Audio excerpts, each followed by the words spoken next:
को राजनीति में आना चाहिए।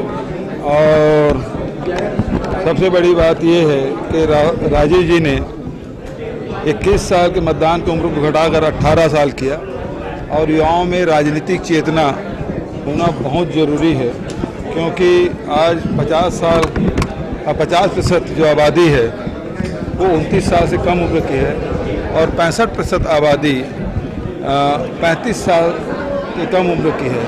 ये सबसे युवा राष्ट्र है और इसमें युवाओं की भागीदारी होना चाहिए, ज़्यादा से ज़्यादा होना चाहिए।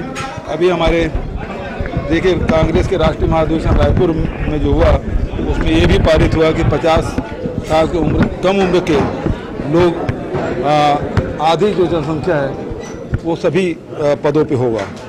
किसानों के दर्द वो नहीं समझ सकते कि किन परिस्थितियों में फसल उपजाते हैं, उसकी कीमत नहीं मिलती और घाटे में हो जाता है और कर से लदे रहते हैं। और छत्तीसगढ़ सरकार ने 9-9.5 हज़ार करोड़ रुपया माफ़ करके किसानों को ऋण किया और आज देखिए कि छत्तीसगढ़ किसान कितने खुशहाल हैं। उसको समर्थन मूल्य मिल रहा है, राजीव गांधी किसान न्याय योजना मिल रहा है। वो धान की कीमत इस साल 2640 रुपये पड़ा है, तो देश में सर्वाधिक धान की कीमत छत्तीसगढ़ में मिल रहा है।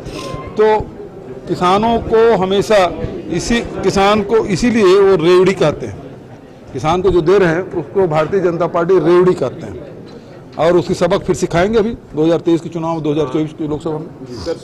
भाई रेलवे सबसे बड़ा रोजगार देने वाला है, जितने हमारे सार्वजनिक उपक्रम हैं वो रोजगार देने वाले हैं, तो सब कुछ बेच रहे हैं।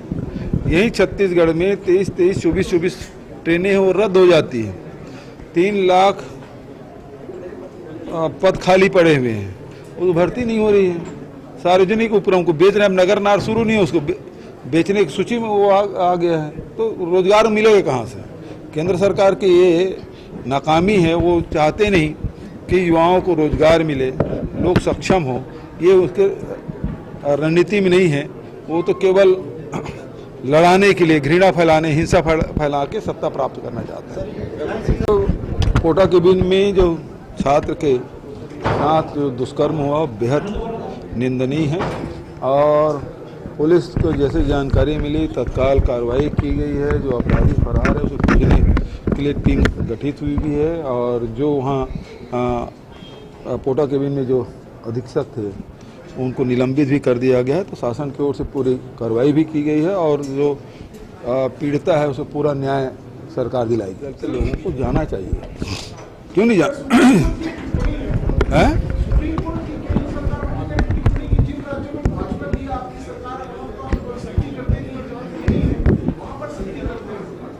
किस मामले में?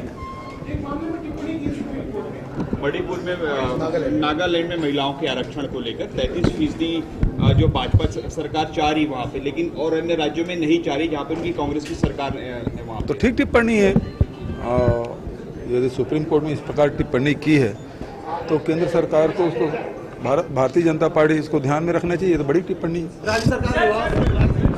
खड़गे जी ठीक है, प्रधानमंत्री जी बयान दे, चर्चा करने के तैयार हैं, वो क्यों नहीं आ रहे हैं? इतनी सी बात है भाई, देश के प्रधानमंत्री हैं, वो चुनाव पर प्रचार करने जा सकते हैं, दुनिया भर के देश में वो दौरा कर सकते हैं, तो सदन में वो क्यों बात नहीं करते? तो यही बात तो खड़गे जी कह रहे हैं। सर, जो